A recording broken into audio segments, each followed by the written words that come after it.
स्वभावे संथ से बोलाई से साधु जनकर धर्म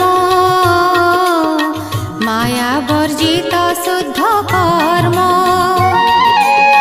तांक विचारे धर्म जेते सुण कहिबा दृढ़ चिते लक्ष्य लक्ष्य जेते प्राणी बोध विचारे परिमाणी से धर्म जहि अनुमानी एणे संसारे जेते ज्ञानी से वस्तु अछि जहि पूरी जहा चिंतन्ति ब्रह्म